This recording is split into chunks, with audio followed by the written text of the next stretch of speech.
ആഭിമുഖ്യത്തിൽ നടന്നു വരുന്ന ശ്രീനാരായണ ധർമ്മ പഠന ഗുരു ചൈതന്യമാണ്, ഗുരുത്വമാണ്, ശ്രീ ഗുരുദേവനാണ് നമ്മുടെ ഫോമിനകത്ത് വിചാരിക്കും. ഞാൻ കുറെ പേർക്ക് ലിങ്ക് ഇട്ടുണ്ട്. ഞങ്ങൾക്ക് അതിപ്പം വരും. അവർക്കും സ്വാഗതം.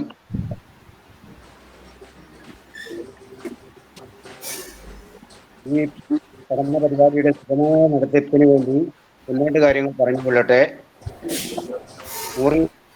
100 ആളുകൾക്ക് 100 ആളുകൾക്ക് മാത്രമേ ഇതിലേക്ക് പ്രവേശിക്കാൻ കാരണങ്ങളാലാണത്.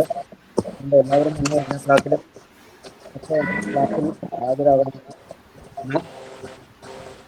പറഞ്ഞതുപോലെ എല്ലാവരും പ്രത്യേകം നമുക്ക് രേഖപ്പെടുത്തേണ്ടതില്ല. എല്ലാവരുടെയും ഐക്യങ്ങളും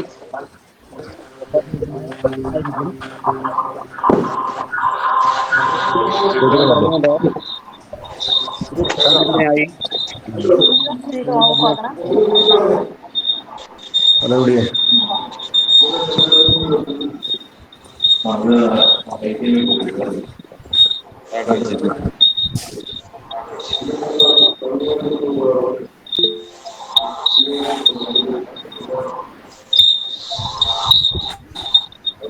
പറയണോ?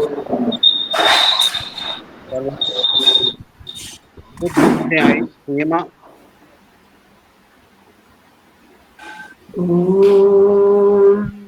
ഗുരുർബ്രഹ്മാ ഗുരുർവിഷ്ണു ഗുരുർദേവോ മഹേശ്വര ഗുരു സാക്ഷാത് പരം ബ്രഹ്മ തസ്മൈ ശ്രീ ഗുരവേ നമഃ. ബഹുമാന്യരെ, ഗുരുവാര പാഠശാലയുടെ 2ാമത്തെ ക്ലാസ്സിൽ ഇന്ന് നമ്മുടെ ബഹുമാനപ്പെട്ട അധ്യാപിക കൈകാര്യം ചെയ്യുന്നത് ഗുരുവായൂരിന്റെ പ്രബോധനാത്മക കൃതിയായ അനുകമ്പ ദശകമാണ്.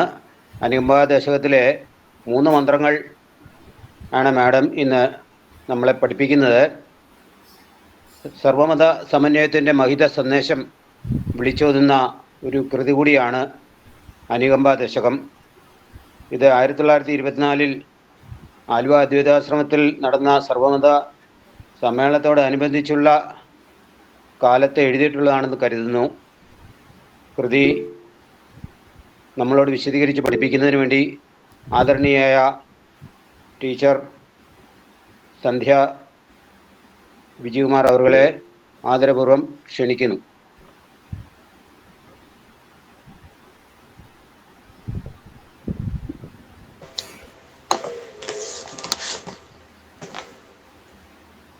എല്ലാവർക്കും നമസ്തേ.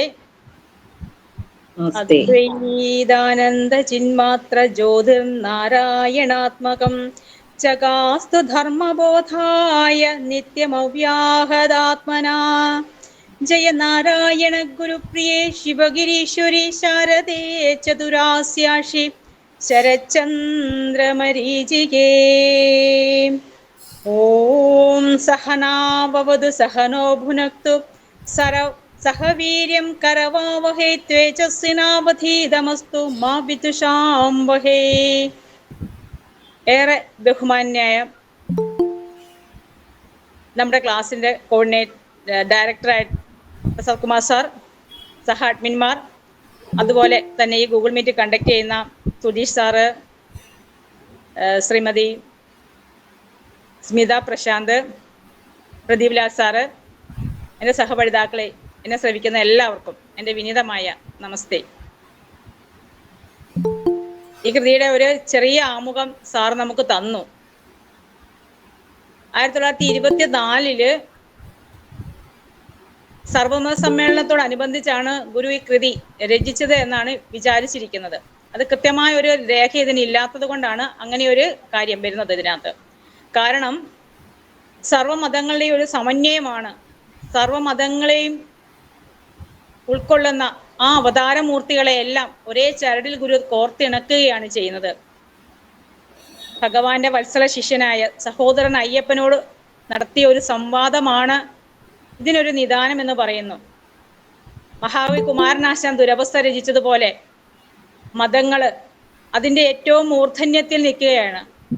എൻ്റെ മതമാണ് ശ്രേഷ്ഠം, നിന്റെ മതം മോശമാണെന്ന് പറഞ്ഞൊക്കെ അപ്പം നിൽക്കുമ്പോൾ ഒരു മതസമന്വയമാണ് ഗുരു ഇതിലൂടെ നടത്തുന്നത്. ഒരു മനുഷ്യന് ആത്യന്തികമായി ഉണ്ടാക്കേണ്ട ഗുണം അനുകമ്പയാണ് എന്ന് അനുകമ്പാമൂർത്തിയായ ഗുരു നമുക്ക് വെളിപ്പെടുത്തി തരുന്നതാണ് ഈ 10 മന്ത്രങ്ങളുടെയും. അതോടൊപ്പം ഒരു ഫലശ്രുതി നമുക്ക് തരുന്നുണ്ട്. ചില കൃതികൾക്കൊക്കെ ഗുരു ഒരു ഫലശ്രുതി നമുക്ക് തരുന്നുണ്ട്. ഓർമ്മയുണ്ടോ ഏതൊക്കെ കൃതികൾക്കാണ് നമുക്ക് ഫലശ്രുതി തരുന്നത്? ഞാനിങ്ങനെ ചോദിക്കും, നിങ്ങളെല്ലാവരും ഇങ്ങോട്ട് കയറി മിണ്ടിക്കഴിഞ്ഞാൽ നമുക്കൊന്നും കേൾക്കാൻ പറ്റത്തില്ലേ. അതുകൊണ്ട് ഞാൻ ചോദിക്കും, ഞാൻ തന്നെ നിങ്ങളോട് ഉത്തരവും പറയും. അപ്പോൾ നമ്മൾ 2 കൂട്ടരും സേഫ് ആകുവേ, ശരിയല്ലേ? അപ്പം വിഷ്ണു അഷ്ടകത്തിനൊരു ഫലശ്രുതി തരുന്നുണ്ട് ഗുരു. അതുപോലെ ഭദ്രകാളി അഷ്ടകം. എന്തെങ്കിലും അസുഖം ഉണ്ടെങ്കിൽ നമ്മളോട് ചോദിക്കുക ഏത് കൃതിയെ ചൊല്ലണമെന്ന് ചോദിക്കും. അപ്പോൾ ഒന്നും മടിക്കാൻ നമ്മൾ പറയും ഭദ്രകാളി അഷ്ടകം ചൊല്ലിക്കോളാൻ പറയും. കാരണം ഒരു കാറ്റടിച്ച് കാർമേഘ പ്രവാരമാണോ മാറുന്ന പോലെ ഇത് ഭക്തിപൂർവ്വം ചൊല്ലുന്നവന്റെ രോഗം മാറുമെന്ന് ഗുരു നമുക്ക് നൽകിയ വാക്കാണ്. ഗുരുവിന്റെ എല്ലാ കൃതികളും, ഗുരു എഴുതിയ ഒരു വരി പോലും മന്ത്രമാണ്. കാരണം ഒരു ഋഷിയുടെ നാവിൽ നിന്ന് ഉതിർന്നു വീഴുന്ന വാക്കുകൾ, ആ വൈഖരി, അതെന്ന് പറയുന്നത് മന്ത്രങ്ങൾ തന്നെയാണ്. അത് മനനം ചെയ്യുന്നവനെ, അത് യാതൊരുവനാണോ അത് ഭക്തിപൂർവം തൻ്റെ ഉള്ളിലേക്ക് ആവാഹിച്ച് അവൻ ചൊല്ലുന്നത്, അങ്ങനെയുള്ള ഒരാൾക്ക് തീർച്ചയായിട്ടും ഉയരാൻ സാധിക്കും. അവൻ്റെ ആത്മാവിനെ ഉയർത്താൻ അവൻ സാധിക്കുമെന്ന കാര്യത്തിൽ യാതൊരു സംശയവുമില്ല. അതുപോലെ തന്നെ ദേവീസ്തവത്തിന് ഒരു ഫലശ്രുതി തരുന്നുണ്ട്. അതുപോലെ വിശാഖ ഷഷ്ടി എന്ന് പറഞ്ഞ 60 മന്ത്രങ്ങൾ ഗുരുവിന്റെ അവസാനമായി കണ്ടെത്തിയ ഒരു കൃതിയാണ് വിശാഖ ഷഷ്ടി. അതിനും ഗുരു ഒരു ഫലശ്രുതി നമുക്ക് തരുന്നുണ്ട്. ഇതിൽ ആദ്യത്തെ 5 മന്ത്രങ്ങൾ എന്ന് പറയുന്നത് അനുകമ്പ എന്ന ഒരു ഗുണം കൊണ്ട് ഒരു മനുഷ്യന് ഉണ്ടാകുന്ന ഗുണങ്ങളെക്കുറിച്ചും അനുകമ്പയുടെ പ്രാധാന്യത്തെക്കുറിച്ചുമാണ് ഗുരു വ്യക്തമാക്കി നമുക്ക് തരുന്നത് 5 മന്ത്രങ്ങളിലൂടെ. തുടർന്ന് വരുന്ന ആ 5 മന്ത്രങ്ങളിലൂടെ ഈ അനുകമ്പ എന്ന് പറയുന്ന ഗുണം യാതൊരുവനാണോ ജീവിതത്തിൽ പ്രാവർത്തികമാക്കിയ അവൻ ഇന്ന് കീർത്തിയാകുന്ന ഉടലോടുകൂടി ഈ ഭൂമിയിൽ നിലനിൽക്കുന്ന കാര്യങ്ങൾ നമുക്ക് പറഞ്ഞു തരികയാണ് ചെയ്യുന്നത്. പല അവതാരമൂർത്തികളെയും ഗുരു ഒരേ ചരടിൽ കൊണ്ടുവരുവാണ് 6 മുതലുള്ള മന്ത്രങ്ങളുടെ. നമുക്ക് ചില പരിചിതരായ അവതാരമൂർത്തികളെയാണ് മഹാഗുരു നമുക്ക് ഇതിലൂടെ പരിചയപ്പെടുത്തി തരുന്നത്. അപ്പോൾ ഒരുപാട് വിശദീകരിച്ച് നമുക്ക് സമയം കളയേണ്ട കാര്യമില്ല, നേരെ മന്ത്രത്തിലേക്ക് ഇടാം. ആദ്യത്തെ 3 മന്ത്രങ്ങളാണ് നമ്മൾ വിചാരം ചെയ്യുന്നത്. ഈ 3 മന്ത്രങ്ങൾ നമ്മൾ വിചാരം ചെയ്തതിന് ശേഷം ഒരു സമയം തരാം. 2-3 പേർക്ക് സംസാരിക്കാൻ അവസരമുണ്ടെന്നാണ് ഞാൻ മനസ്സിലാക്കുന്നത്. നമ്മൾ മനസ്സിലാക്കിയ കാര്യങ്ങൾ നമുക്ക് പങ്കുവെക്കാൻ സാധിക്കും. അപ്പോഴാണ് നമ്മുടെ പഠനം പൂർണ്ണമാകുന്നത്, ശരിയല്ലേ? അപ്പോൾ ആദ്യത്തെ മന്ത്രം എന്ന് പറയുന്നത്, ആ മന്ത്രത്തിലേക്ക് നേരെ നിങ്ങൾ പോയി കഴിഞ്ഞാൽ ഒരു പറയുന്നത്, ഒരു പീഡയറുമ്പിനും വരുത്തരുതെന്നുള്ള അനുകമ്പയും സദാ കരുണാകര നൽകുകുള്ളിൽ നിന്തിരുമീ വിട്ടകലാതെ ചിന്തയും. ഒരു ആനയെ ഉപദ്രവിക്കല്ലെന്നല്ല ഗുരു നമ്മളോട് പറയുന്നത്. ആദ്യം തന്നെ പറയുന്നത് എന്താന്ന് വെക്കേ, അനുകമ്പാ ദശകം എന്ന് പറഞ്ഞ പ്രബോധനാത്മകൃതി സ്വന്തം ജീവിതത്തിൽ അനുവർത്തിക്കേണ്ടതിന്റെ പ്രാധാന്യത്തെക്കുറിച്ച് വളരെ വ്യക്തമായിട്ട് പറയുമ്പോൾ ഗുരു സമൂഹത്തിൽ നമ്മൾ ഏറ്റവും ചെറുതെന്ന് കാണുന്ന നിസ്സാര ഒരു ഉറുമ്പിന്റെ വില പോലും ഇല്ല, ഇല്ലേ?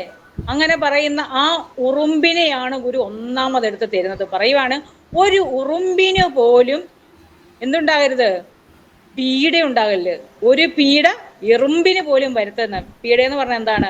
വേദനിപ്പിക്കുക, തല്ലിക്കൊല്ലുക, അമ്പെയ്ത് കൊല്ലുക, വെട്ടിവെച്ച് കൊല്ലുക എന്നൊക്കെയാണ് അതിനർത്ഥം. അത് മാത്രമല്ല, ഒരു വാക്കുകൊണ്ട് പോലും അന്യനെ ഉപദ്രവിക്കരുന്ന ആ അർത്ഥം വരും. പീഡ എന്ന് പറഞ്ഞാൽ ആ ഒരു വേദന എന്ന് വരും. അപ്പോൾ നമ്മളവർക്ക് ഉറുമ്പിനെ ഉപദ്രവിക്കുന്നില്ലെന്നാ, നമ്മളൊക്കെ ഉറുമ്പിനെ ഉപദ്രവിക്കാറില്ലേ? ഞാൻ ഉറുമ്പിനെ കൊല്ലും കേട്ടോ. കൊതുകിനെ കണ്ടാൽ ഇപ്പം ആണല്ലോ എൻ്റെ ദേഹത്തിനെ ഞാൻ തല്ലിക്കൊല്ലും. കാരണം നമ്മൾ അതിനെയൊക്കെ നമ്മൾ ഉപയോഗിക്കണം. ഏറ്റവും ചെറുതിനെ ഗുരു എടുത്ത് പറയുമ്പം അത്യാവശ്യം സഹജീവികളോടെങ്കിലും സഹാനുഭൂതി നിന്റെ ഉള്ളിൽ ഉണ്ടായിരിക്കണമെന്ന ആ ബോധമാണ് നമ്മളിൽ ഉറപ്പിക്കുന്നത്. മഹാഗുരു ഒരു ഉറുമ്പിന് പീഡ ഉണ്ടാക്കല്ലേ എന്ന് പറയുമ്പോൾ ഗുരു അങ്ങനെ ജീവിച്ച് നമ്മളെ കാണിച്ച വ്യക്തിയാണ്. ആ ശരീരത്തോടു കൂടിയിരുന്ന സമയത്ത് മഹാഗുരു ഒരു ഉറുമ്പിന് പോലും പീഡ ഉണ്ടാക്കിയില്ല. കാരണം ആജന്മ ശുദ്ധനും മുക്തനുമായിരുന്നു മഹാഗുരു. ഭഗവാൻ അത് സാധിക്കും. എന്നാൽ സാധാരണ മനുഷ്യനായ നമ്മളെ കൊണ്ട് അത് അസാധ്യമാണ്. നമ്മളോട് ഉറുമ്പിനെ ഉദാഹരണം പറയുമ്പോൾ, അല്ലയോ മനുഷ്യ, നീ നിന്റെ സഹജീവിനെ എങ്കിലും ഉപദ്രവിക്കാതിരിക്കണേ എന്ന ഒരു നിർദ്ദേശം നമ്മൾ തരുന്നുണ്ട്. അങ്ങനെ ഒരു ആ കാരുണ്യം എൻ്റെയും നിങ്ങളുടെയും ഉള്ളിൽ ഉണ്ടാകണമെങ്കിൽ നിങ്ങൾക്ക് ഒരു ഗുണം കൂടി ഉണ്ടായിരിക്കണം. ഏത് ഗുണമാണ് ഉണ്ടാകുന്നത്? സദാ കരുണാകര, അല്ലയോ കരുണയുടെ ആകാരമായവനെ. സാക്ഷാൽ കരുണയുടെ ആകാരമായിട്ട് ബ്രഹ്മം പൂർണ്ണരൂപത്തിൽ മനുഷ്യ സ്വരൂപത്തിൽ ഭൂമിയിലേക്ക് തിരുവവതാരം ചെയ്ത ആ മഹാഗുരുവിനെ അല്ലാതെ നമുക്ക് ആരെ കാണാൻ പറ്റൂ ഒരു കരുണയുടെ അവതാരമായിട്ട്? കാരണം 73 സംവത്സരം ഈ ഭൂമിയിൽ അവിടുന്ന് ശരീരത്വ ധാരണമായി ഇരുന്നിട്ടും ഒരാൾക്ക് പോലും ഒരു കുറ്റം ഭഗവാനെ കണ്ടുപിടിക്കാൻ പറ്റിയിട്ടില്ല. നമുക്ക് മറ്റ് ചില അവതാരങ്ങളെയൊക്കെ നോക്കുമ്പോൾ നമുക്ക് അത് അങ്ങനെ ചെയ്യാമായിരുന്നു, ഇങ്ങനെ ചെയ്യാമായിരുന്നു, എന്താ അങ്ങനെ ചെയ്ത്, അങ്ങനെയൊക്കെ തോന്നാറില്ലേ? ഞാൻ പേരെടുത്ത് ഒരു അവതാരത്തെയും പറയുന്നില്ല. നമ്മുടെ ഉള്ളിൽ ചില ചോദ്യങ്ങളൊക്കെ വരും. ചില മൂർത്തി സങ്കല്പങ്ങളൊക്കെ വരുമ്പോൾ അവരെന്താ അങ്ങനെ അവരോട് ചെയ്ത്, ഇവരെന്താ ഇങ്ങനെ ചെയ്ത്, പക്ഷാഭേദം കാണിച്ച്. എന്നാൽ മഹാഗുരു ആരോടും ഒരു പക്ഷാഭേദവും കാണിച്ചില്ല. എല്ലാവരോടും എടുത്ത് അവിടുന്ന് കാരുണ്യപൂർവ്വമാണ് പെരുമാറിയത്. വാദിക്കാൻ വരുന്നവരോട് മുന്നിലും അവിടുത്തെ പാദപൂജ ചെയ്യാൻ വരുന്നവരോട് എല്ലാം ഗുരുവിന് ഒരേ കാരുണ്യമായിരുന്നു. അപ്പൊ അങ്ങനെയുള്ള ആ കരുണയുടെ ആകാരമായവനെ, നീ എൻ്റെ ഉള്ളിൽ എല്ലായ്പ്പോഴും സദാ എല്ലായ്പ്പോഴും നീ എൻ്റെ ഉള്ളിൽ ഉണ്ട് എന്ന ബോധം എന്നിൽ ഉണ്ടാകണം. അങ്ങനെ ഒരു ചിന്ത എന്നിൽ ഉണ്ടെങ്കിൽ എനിക്ക് ആരെ ഉപദ്രവിക്കാൻ പറ്റത്തില്ല. ഒരു പീഡ എറുമ്പിന് പോലും വരുത്താൻ സാധിക്കത്തില്ല. ഒരു വാക്കുകൊണ്ടോ നോക്കുകൊണ്ടോ മറ്റൊരാളെ ഉപദ്രവിക്കാതിരിക്കാൻ എനിക്ക് സാധിക്കുമെന്നാണ് ഗുരു ഈ മന്ത്രത്തിലൂടെ നമുക്ക് വെളിപ്പെടുത്തി തരുന്നത്. ഇത് എഴുതിയെടുക്കാന്നുണ്ടോ അതോ ഞാൻ പറഞ്ഞു പോയാൽ മതിയോ? അല്ലെങ്കിൽ ഒരാൾ എഴുതിയെടുക്കണമെങ്കിൽ ഞാൻ ഒരു വരി കൂടെ പറഞ്ഞുതരാം. ഇതിന്റെ കൂട്ടർത്ഥം പറഞ്ഞുതരാം. അല്ലയോ കരുണാസാഗരമായ ഭഗവാൻ, എഴുതേണ്ടവർക്ക് ഒന്ന് സാവധാനം പറയാവേ. അല്ലയോ കരുണാസാഗരമായ ഭഗവാൻ, എന്നിൽ നിന്ന് ഒരു ഉറുമ്പിനു പോലും വേദന ഉണ്ടാവാൻ ഇടവരരുത് എന്ന രൂപത്തിലുള്ള കാരുണ്യവും എല്ലായ്പ്പോഴും അവിടുത്തെ ദിവ്യമായ സ്വരൂപം ഹൃദയത്തിൽ നിന്നും മറന്നു പോകാത്ത വിധത്തിലുള്ള അവിടുത്തെ ദിവ്യമായ സ്വരൂപം ഹൃദയത്തിൽ നിന്നും മറന്നു പോകാത്ത വിധത്തിലുള്ള ചിന്തയും തന്ന് അനുഗ്രഹിക്കണമേ.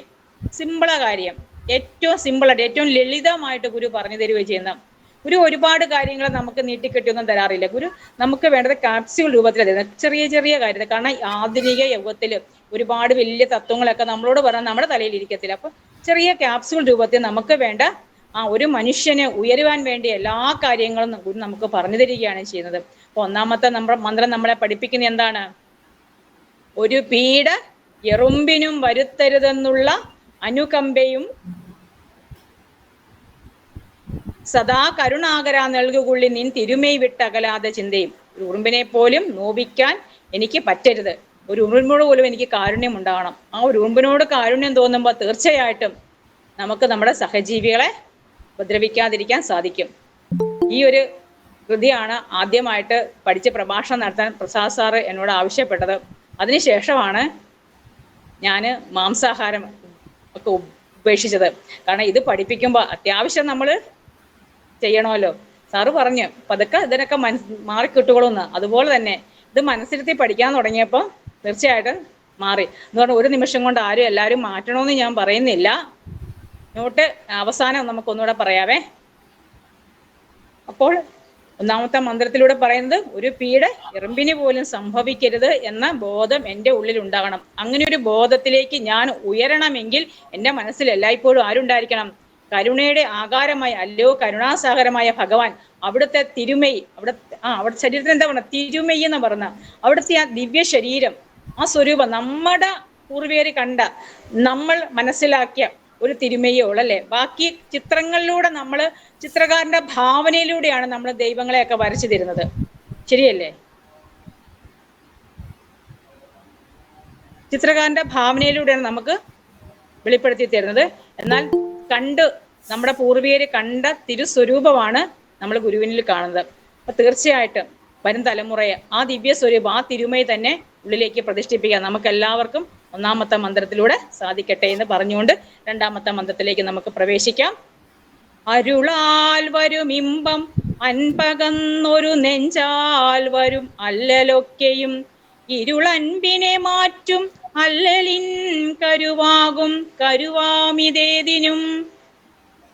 ഇവിടെ എപ്പോഴും സംശയം വരുന്ന ഒരു വരിയാണ് ഏറ്റവും ഒടുവിലത്തെ ഒരു വരി. കരുവാകും കരുവാമിതേതിനും. ചില പുസ്തകങ്ങളിൽ കരുവാകും കുരുവാം ഇതേതിനെന്ന് കാണുന്നുണ്ട്. കാരണം കരു എന്ന വാക്കിന് ഡിക്ഷണറിയിൽ വിത്ത്, ബീജം, മാതൃക എന്നൊക്കെ അർത്ഥമുണ്ട്. കുരുവിനും വിത്ത് എന്ന അർത്ഥം വരുന്നുണ്ട്. അതുകൊണ്ട് കുരു പ്രയോഗിച്ചാലും കരു പ്രയോഗിച്ചാലും വരിയുടെ അർത്ഥം മാറിപ്പോവില്ല എന്ന് മനസ്സിലാക്കുക. അപ്പൊ ഇന്നതാണ് ശരിയെന്ന് നമുക്ക് ഒരിക്കലും പറയാൻ സാധിക്കത്തില്ല. കാരണം ശ്രേഷ്ഠരായ പണ്ഡിതന്മാരാണ് ഇത് ഇങ്ങനെ എഴുതി വെച്ചിരിക്കുന്നത്. ചിലരുടെ പുസ്തകത്തിൽ കുരു വരുന്നുണ്ട്, ചിലതിനകത്ത് കരു വരുന്നുണ്ട്. അതുകൊണ്ട് അങ്ങനെ ഒരു സംശയം നിങ്ങളുടെ ഉള്ളിൽ ഉണ്ടെങ്കിൽ അത് മനസ്സിലാക്കുക. ആ രണ്ട് പദങ്ങൾക്കും ഏകദേശം വിത്ത് എന്ന അർത്ഥം വരുന്നുണ്ട്. പിന്നെ കരുവിന് കാരണം എന്നൊരു അർത്ഥം കൂടെ വരുന്നുണ്ട്. അത് മനസ്സിലാക്കി വെക്കുക. അപ്പോൾ നമുക്ക് നോക്കാം. അരുളാൽ വരും ഇമ്പം.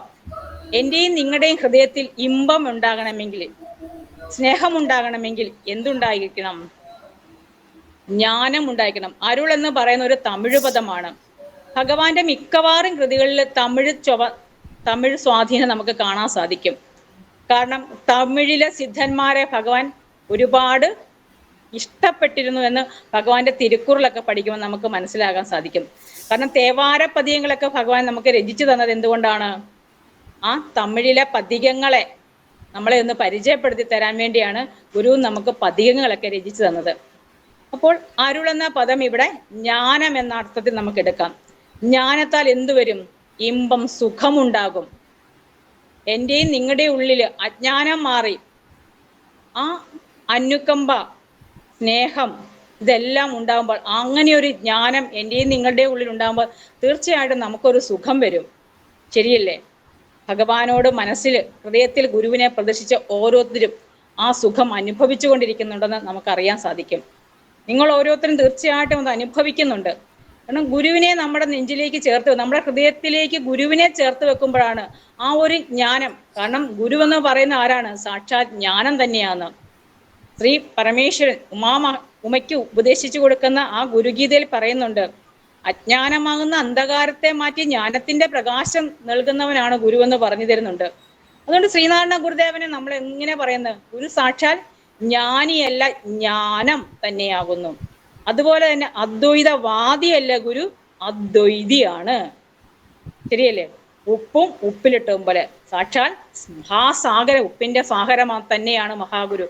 അതുപോലെ ജ്ഞാനത്തിന്റെ സാഗരമായ മഹാഗുരു നമ്മളോട് പറയാണ്, അങ്ങനെ ഒരു ജ്ഞാനം എൻ്റെയും നിങ്ങളുടെ ഉള്ളിൽ ജ്ഞാനമുണ്ടെങ്കിൽ തീർച്ചയായിട്ടും നിനക്ക് സുഖമുണ്ടാകും. ആ അരുളാൽ വരും ഇമ്പം അൻപകന്നൊരു നെഞ്ചാൽ വരും അല്ലലൊക്കെ.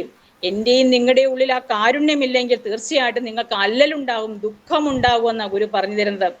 കാരണം നമ്മൾ മറ്റൊരാളെ ഉപദ്രവിക്കുമ്പോൾ നമ്മൾ ഒരിക്കലും ചിന്തിക്കുന്നില്ല, അവരെ നമ്മൾ ഉപദ്രവിക്കുമ്പോൾ തീർച്ചയായിട്ടും എൻ്റെയും നിങ്ങളുടെ ഉള്ളിൽ ദുഃഖമുണ്ടാകും. ശരിയല്ലേ? അങ്ങനെ അവനോട് പറയേണ്ട യാതൊരു കാര്യമില്ലായിരുന്നു. ദേഷ്യത്തിൽ പറഞ്ഞതാണേ. ശരിയല്ലേ? പറഞ്ഞു കഴിയുമ്പം ആ കേട്ടവൻ ഒരുപക്ഷെ അങ്ങനെ എടുത്ത് കാണുക, അന്നത്തെ ദേഷ്യത്തിന് പറഞ്ഞാന്ന് അവന് വിചാരിച്ചാലും കുറേ ദിവസത്തേക്ക് കുറേ സമയത്തേക്കെങ്കിലും നമ്മുടെ ഉള്ളിലാണ് ഏറ്റവും കൂടുതൽ ദുഃഖം ഉണ്ടാകുന്നത്. അതുകൊണ്ട് ഗുരു പറയുന്നത്, നിന്റെ ഉള്ളിൽ അൻപില്ലാതെ പോയി കഴിഞ്ഞാൽ നിനക്ക് എങ്ങനെ ഉണ്ടാവും? നിനക്ക് അല്ലലുണ്ടാവും, നിനക്ക് ദുഃഖമുണ്ടാവും എന്ന് പറഞ്ഞു തരികയാണ് ചെയ്യുന്നത്. ഇനി നോക്കിയാ പറയുന്നത്, ഇരുൾ അൻപിനെ മാറ്റും. ഇവിടെ ഈ ഇരുൾ എന്ന് പറഞ്ഞത് എങ്ങനെയാണ്? ലൈറ്റ് കെടുത്തുമ്പം വരുന്ന ഇരുട്ടാണോ? ആ ഇരുട്ടല്ല, അജ്ഞാനമാകുന്ന ഇരുട്ടിനെയാണ് ഇവിടെ ഭഗവാൻ അർത്ഥമാക്കുന്നത്. അല്ലാതെ പെട്രോൾ മാക്സ് കത്തിച്ച് വെക്കുന്നതും ഈ ട്യൂബ് ലൈറ്റ്, നമ്മൾ ട്യൂബ് ലൈറ്റ് എന്നല്ലേ പറയത്തുള്ളൂ. അതെ. അപ്പൊ ഈ ട്യൂബിന്റെ വെട്ടോ ഒന്നുമല്ല. ഇരുൾ അൻപിനെ മാറ്റും. ഈ അജ്ഞാനമാകുന്ന ഇരുട്ട് എന്തുണ്ടാവും? അൻപിനെ, കാരുണ്യത്തെ ഇല്ലാതാക്കും.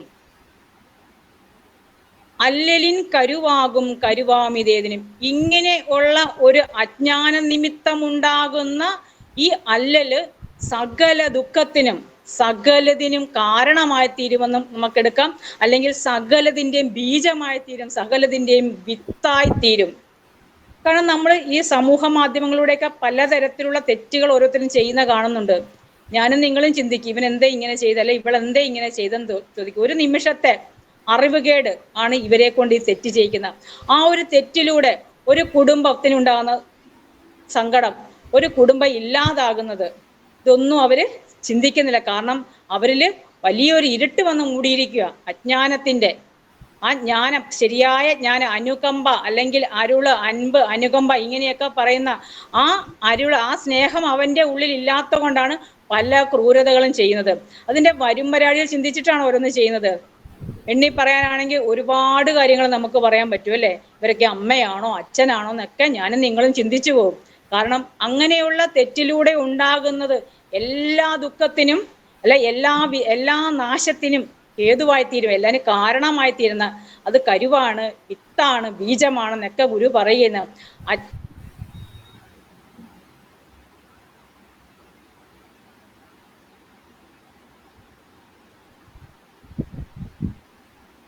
ചെയ്യുന്നത് ഒന്നിനെ കുറിച്ചുള്ള ശരിയായ ജ്ഞാനം ഇല്ലാതിരിക്കുന്നതാണ് ഇവിടെ പറയുന്ന ഇരുട്ടെന്ന് പറയുന്നത്. രണ്ടാമത്തെ മന്ത്രത്തിൽ പറയുന്ന ഇരുട്ട് എന്തിനെ കുറിച്ചാണ്? യാതൊന്നിനെ കുറിച്ചാണോ ഒരുവൻ അറിയേണ്ടത് ആ അറിവ് അവനിൽ ഇല്ലാതായി തീരുന്നതിൽ മൂലമുണ്ടാകുന്ന അജ്ഞാനമാണ്. അങ്ങനെ ഒരു അജ്ഞാനം കൊണ്ടാണ് സകല ദുഃഖവും അവന് ഉണ്ടാകുന്നത് എന്ന് ഗുരു നമുക്ക് പറഞ്ഞു തരികയാണ് ചെയ്യുന്നത്. ഒന്നുകൂടെ, അരുളാൽ വരും ഇമ്പം. ജ്ഞാനത്താൽ നമ്മൾക്ക് എന്തുണ്ടാകും? ഇമ്പമുണ്ടാകും, സുഖമുണ്ടാകും. അൻപകന്നൊരു നെഞ്ചാൽ, ആ സ്നേഹം, അൻപെന്ന് പറഞ്ഞാൽ ഈശ്വരന്റെ സ്നേഹത്തിനും ഗുരുവിന്റെ സ്നേഹം അങ്ങനെയൊക്കെ നമുക്ക് എടുക്കാം. ആ അൻപകന്നൊരു നെഞ്ചാൽ, അങ്ങനെ ഒരു കാരുണ്യം, ആ ജഗദീശ്വരന്റെ ചിന്ത നമ്മുടെ ഉള്ളിൽ ഇല്ലാതിരിക്കുന്നത് സമയത്ത് നമ്മളിലുണ്ടാകുന്ന അങ്ങനെ ഒരു അൻപ് അകന്നു പോയി കഴിഞ്ഞാൽ, അങ്ങനെയുള്ള നെഞ്ചാൽ, അങ്ങനെയുള്ള ഹൃദയത്താൽ അവൻ എന്തുണ്ടാകും? എല്ലാവിധത്തിലുള്ള ദുഃഖവും ഉണ്ടായിത്തീരും. ഇരുൾ അൻപിനെ മാറ്റും, അല്ലലിൻ കരുവാകും കരുവാമിതേതിനും. ഇവിടെ നാരായണ ഗുരുകുലത്തിലെ പുസ്തകമാണ് എൻ്റെ കയ്യിൽ ഇരിക്കുന്നത്. അവിടുത്തെ പുസ്തകത്തിനകത്ത് കരുവാകും കരുവാമിതേതിനാണ് കിടക്കുന്നത്. അതുകൊണ്ട് ഞാൻ അങ്ങനെ വായിക്കുന്നത് കേട്ടോ. അപ്പോൾ ഇരുൾ അൻപിനെ മാറ്റും, അല്ലലിൻ കരുവാകും കരുവാമിതേതിനും. ഇത് എല്ലാവിധത്തിലുള്ള ദുഃഖത്തിനും കാരണമായി തീരും.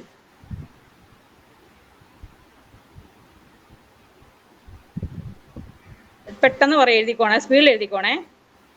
അരുൾ അഥവാ ജ്ഞാനത്താൽ സുഖം വന്നു ചേരും. അരുൾ അഥവാ ജ്ഞാനത്താൽ സുഖം വന്നു ചേരും. അൻപ് അഥവാ സ്നേഹമില്ലാത്ത ഹൃദയത്താൽ, അൻപ് അഥവാ സ്നേഹമില്ലാത്ത ഹൃദയത്താൽ എല്ലാവിധ ദുഃഖങ്ങളും വന്നു ചേരും. ഇരുൾ അതായത് അജ്ഞത. ഇവിടെ നമ്മൾ പറഞ്ഞ് ഇരുട്ട് ഏതാണ്? ലൈറ്റിട്ടാൽ മാറിപ്പോകുന്ന ഇരുട്ടല്ല, ശരിയായ ജ്ഞാനം ഉണ്ടായാൽ മാത്രം മാറുന്ന ഇരുട്ടാണ്. അതുകൊണ്ട് നമ്മൾ അജ്ഞത എന്ന് പറയുന്നു. ഇരുൾ അതായത് അജ്ഞത സ്നേഹത്തെ ഇല്ലാതാക്കും. അങ്ങനെ അജ്ഞാനം ദുഃഖത്തിന് കാരണമാകുകയും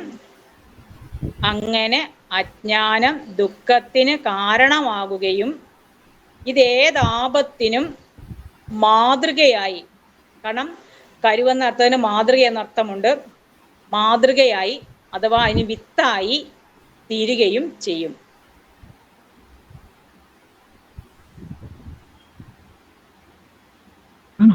ടീച്ചറെ സംശയം ചോദിച്ചോട്ടെ? അരുളിന് ആനന്ദവും എന്നൊരർത്ഥം ഇല്ലേ? അരുളിന് ആനന്ദം എന്നർത്ഥം, അരുള്, അനുകമ്പ, ഇത് മൂന്നിനും ഒരേ ഒരു ആധാരമായിരിക്കുന്ന സത്യം ഒന്ന് തന്നെയാണെന്ന് ഗുരു പറയുന്നുണ്ട്. അപ്പം ആ ജ്ഞാനത്തെ നമുക്ക് ആനന്ദമുണ്ട്, ശരിയാ? അനുകമ്പ കൊണ്ട് ആനന്ദം ഉണ്ടാവും എന്ന് എന്റെ ഒരു പുസ്തകത്തിലുണ്ട്, അതാ ഞാൻ ചോദിച്ചത്. അങ്ങനെ ആനന്ദം എന്ന് പറയും. കാരണം ഗുരു ജ്ഞാനം എന്ന് പറഞ്ഞ എന്താ? സച്ചിദാനന്ദ സ്വരൂപം എന്ന് പറഞ്ഞ ഈശ്വരന്റെ സ്വരൂപം പറഞ്ഞ സത്യ ചിത്ത ആനന്ദം. തീർച്ചയായിട്ടും ആ ജ്ഞാനം ആനന്ദം തന്നെയാകുന്നു. പരമമായ സത്യത്തെ കുറിച്ച് അറിയുമ്പോൾ അത് ആനന്ദമാണ്. പലതരത്തിൽ നമുക്കിതിനെ വ്യാഖ്യാനിച്ചെടുക്കും. ജ്ഞാനം എന്ന് പറഞ്ഞാൽ ആ ജ്ഞാനം എന്താണ്? ആനന്ദമാണ്, ശരിയല്ലേ? തീർച്ചയായിട്ടും ജ്ഞാനം ആനന്ദം തന്നെയാണ് കേട്ടോ. ഓക്കെ, ഇനി മൂന്നാമത്തെ മന്ത്രേ.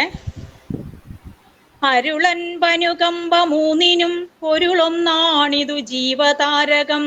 അരുളുള്ളവനാണു ജീവി എന്ന് ഉരുവിട്ടിടുക ഈ നവാക്ഷരി. അനുകമ്പാ ദശകത്തിന്റെ മൂന്നാമത്തെ മന്ത്രത്തിൽ ഗുരു ഒരു വലിയ വലിയ മന്ത്രം, മഹത്തായ ഒരു മന്ത്രം നമ്മളോട് പറഞ്ഞു തരികയാണ് ചെയ്യുന്നത്. ഒന്ന് ഓർത്തു നോക്കിയേ, ഇവിടെ ഒരുപാട് ലക്ഷക്കണക്കിന് മന്ത്രങ്ങളും ഉപദേശങ്ങളും സന്ദേശങ്ങളും ഒക്കെ ഉള്ള ഈ ഭാരത മണ്ണില്, ലോകത്തിന് ഭാരതത്തിന്റെ ഈ തെക്കേ അറ്റത്ത് വിരാജിക്കുന്ന മഹാഗുരു കൊടുക്കുന്ന മഹാമന്ത്രമാണ്. നമ്മൾ ഒരുപാട് മന്ത്രം, ഓം നമോ നാരായണ, ഓം നമ ശിവായ, അങ്ങനെ ഒരേ നമ്മുടെ സങ്കല്പത്തിലുള്ള ദേവീ ദേവന്മാരെ കുറിച്ച് ഒരുപാട് മന്ത്രങ്ങൾ നമ്മൾ ചൊല്ലാറുണ്ട്. ഓം ശ്രീനാരായണ പരമഗുരവേ നമഃ എന്ന് നമ്മൾ ചൊല്ലുന്നുണ്ട്, ശരിയല്ലേ? എന്നാൽ മഹാഗുരു നമ്മളോട് പറയണേ, മനുഷ്യ നീ ഏത് മന്ത്രം ചൊല്ലാനാ പറയുന്നത്? അരുളുള്ളവനാണു ജീവി, ശരിയായ ജ്ഞാനമുള്ളവനാണ് ഇവിടെ യഥാർത്ഥത്തിൽ ജീവിക്കുന്നത് എന്ന് മഹത്തായ മന്ത്രം ചൊല്ലാനാണ് നമ്മെ പഠിപ്പിക്കുന്നത്. ഹോമമന്ത്രം നമുക്ക് ഗുരു തന്നില്ലേ? കാരണം ഇവിടെ ഒരുപാട് ലക്ഷക്കണക്കിന് മന്ത്രങ്ങളുള്ളപ്പോൾ ഹോമമന്ത്രം എന്തിനാ ഗുരു തന്നത്? അത് നമുക്ക് സ്വയം ചെയ്യാൻ വേണ്ടി ഗുരു നമുക്ക് തന്നത്, നമ്മുടെ ജീവിതത്തിൽ നമുക്ക് ചെയ്യാൻ വേണ്ടി. നമ്മൾ വേറൊരാളെ ആശ്രയിക്കേണ്ട, നീ സ്വന്തം കാലം നിന്നോ. നിനക്ക് മന്ത്രം വരെ തന്ന മന്ത്രദ്രഷ്ടാവാണ് മഹാഗുരു. അത്രമാത്രം കാരുണ്യം, അനുകമ്പ അവിടത്തേക്ക് ഈ ലോക ജനതയോടുണ്ടായിരുന്നു. അതുകൊണ്ട് തന്നെ എന്താണോ ഇന്നലെ വരെ ഉണ്ടായിരുന്ന അതിനെ മാറ്റിമറിക്കാൻ, പാടെ മാറ്റിമറിക്കുന്ന ഒരു ചമത്കാരം ഗുരു കാണിക്കാറുണ്ട്. സമയം ഉണ്ടല്ലേ? ഒരിക്കലേ നമ്മുടെ ശങ്കരം പരദേശി സ്വാമികള്, നമ്മുടെ ഒക്കെ വൈദിക ആചാര്യൻ എന്ന് പറയാം, ഗുരു വൈദികം കാശി കൊണ്ടേ പഠിപ്പിച്ച ആളാ ശങ്കരം പരദേശി സ്വാമികൾ. അതുകൊണ്ട് പരദേശി എന്ന് പറയുന്നത്, പരദേശത്ത് പോയി പഠിച്ചത് കൊണ്ടേ വൈദിക താന്ത്രിക കർമ്മങ്ങളൊക്കെ പഠിച്ച്, ശിവഗിരി നമുക്കറിയാം ഒരു ദിവസം ആരംഭിക്കുന്നത് ഇന്ന് ഹോമം ചെയ്തുകൊണ്ടാണ്. ഇദ്ദേഹം അവിടെ ഹോമം ചെയ്യാൻ വേണ്ടി, ഹോമം ചെയ്യണമെങ്കിൽ എന്ത് വേണം? പ്ലാവിന്റെ കാതല് വേണം. നമ്മളൊക്കെ ഈ പൊങ്കാലയിടാൻ പോകാറില്ലായിരുന്നു, ഇപ്പോഴും പോകുന്നവരുണ്ട്. പൊങ്കാലയിടാൻ പോകുമ്പോൾ പറയോ പ്ലാവിന്റെ വിറക് വേണം, എങ്കിലേ പൊങ്കാലയുടെ അടുപ്പിലെ ചോറ് തിളയ്ക്കുമെന്നൊക്കെ നമ്മൾ വിചാരിക്കുന്നത്. ചൂട്ടുകറ്റ വെച്ചാലും ഏത് തീ കൊടുത്താലും അത് തിളയ്ക്കുന്ന കാര്യത്തിൽ ഒരു സംശയമുള്ള കാര്യമല്ല. ഇതുപോലെ ശങ്കരം പരദേശി സ്വാമികൾ എന്ത് ചെയ്യുന്നറിയാവോ? ഈ പ്ലാവിന്റെ കാതൽ അന്വേഷിച്ച് നടക്കുക. ഗുരു ചോദിച്ചു, എന്താ ഇനി അന്വേഷണം നടക്കുന്ന ചോദിച്ചു. അപ്പം പറഞ്ഞു, ഹോമം ചെയ്യണം, ഹോമത്തിന് ഈ നമ്മുടെ പ്ലാവിന്റെ കാതലെല്ലാം പോയി, കാതലില്ല, ഒന്നും കിട്ടാനില്ല, എങ്ങനെ ഇനി ഹോമം ചെയ്യുന്നത് സങ്കടപ്പെട്ടിരിക്കുകയാണ് ചെയ്യുന്നത്. അപ്പൊ ഗുരു പറഞ്ഞ മറുപടിയാണേ, അത് ചോദിച്ചു, ഇങ്ങനെ ചോദിച്ചു, അതെന്താ കാതൽ കൊണ്ട് തന്നെ ഹോമം ചെയ്യണം ഇത്ര നിർബന്ധമെന്ന് ചോദിച്ചു. അപ്പൊ ഇദ്ദേഹം പറയേ, അയ്യോ ശാസ്ത്രത്തിൽ അങ്ങനെ പറയുന്നെന്ന് പറഞ്ഞ്. കാരണം ഹോമം ചെയ്യണമെങ്കിൽ ഈ നമ്മുടെ പനസസ്യം എന്ന് പറഞ്ഞാൽ ഈ പ്ലാവിന്റെ കാതൽ തന്നെ വേണമെന്നാ പറയുന്നെന്ന് പറഞ്ഞു. അപ്പം ഗുരു പറഞ്ഞേ, എന്നാ നാം ഒരു മന്ത്രം എഴുതി തരാന്ന് പറഞ്ഞു. എന്താ പറഞ്ഞറിയോ? പനസസ്യേന്തനം ശുക്ലം കലോ പരികീർത്യതേ. പനസസ്യം എന്ന് പറഞ്ഞ പ്ലാവ്, പനസസ്യേന്തന അതിന്റെ ഇന്ധനം, ശുക്ലം എന്ന് പറഞ്ഞ വെള്ള, കാതല് വേണ്ട, വെള്ള മതി, വെള്ള. ശ്രേയസിനെ ഉണ്ടാക്കും. എങ്ങനെയാണ്? എവിടെയാണ്? കലികാലത്ത്. ഈ കലികാലത്തില് ഈ പ്ലാവിന്റെ വെള്ള കൊണ്ട് കത്തിച്ചാലും അത് ശ്രേയസിന് കാരണഭൂതമായി തീരുമെന്ന് ഗുരു ഒരു മന്ത്രം അങ്ങ് എഴുതി കൊടുക്കുകയും ചെയ്തത്. എന്നിട്ട് ഗുരു ഇപ്രകാരം പറഞ്ഞ്, ആ മന്ത്രം എഴുതിയ സമയത്തെ ഇഷ്ടം പോലെ പ്ലാവ് ഉണ്ടായിരുന്നു, അവിടെ ഇഷ്ടം പോലെ പ്ലാവിന്റെ വിറകുമൊക്കെ ഉണ്ടായിരുന്നു. അപ്പോഴേ പ്ലാവിന്റെ വിറക് ആ കാതലെടുത്ത് കത്തിക്കാൻ ഒരു കുഴപ്പമില്ലെന്ന്. എന്നാൽ ഇപ്പം പ്ലാവിന്റെ കാതലൊക്കെ കിട്ടാൻ വലിയ പ്രയാസം, അപ്പം അതിന്റെ വെള്ളയാണെങ്കിലും കുഴപ്പമില്ല. അപ്പൊ ഇക്കാലത്ത് വെള്ള കിട്ടാനും പാടാണെങ്കിൽ നമുക്ക് എന്നാ ഉപയോഗിക്കാം? ചൂട്ടുകറ്റ കിട്ടിയ അതുകൊണ്ട് കത്തിക്കാൻ പറ്റും, ശരിയല്ലേ? കാലത്തിനും ദേശത്തിനും അനുസരിച്ച് ആചാരങ്ങൾക്കും അനുഷ്ഠാനങ്ങൾക്കും മാറ്റം വരുത്തിക്കൊള്ളണമെന്ന് മഹാഗുരു നമുക്ക് വെറുതെ പറയുകയല്ലേ ചെയ്ത്, അവിടുന്ന് നമുക്ക് ചെയ്ത് കാണിക്കുകയാണ് ചെയ്തത്. ഗുരുവിന്റെ ശ്രീനാരായണ ധർമ്മം പഠിക്കുമ്പോൾ നമുക്ക് മനസ്സിലാക്കാൻ സാധിക്കും, കാലോചിതമായ എത്രയോ മാറ്റങ്ങൾ ഗുരു നൂറ്റാണ്ടിന് മുൻപേ മാനവരാശിയോട് പറഞ്ഞു തന്നെന്ന്. ഇപ്രകാരം കാരുണ്യമൂർത്തിയായ മഹാഗുരു നമുക്ക് തരുന്ന മഹാമന്ത്രമാണ് അരുളുള്ളവനാണ് ജീവി.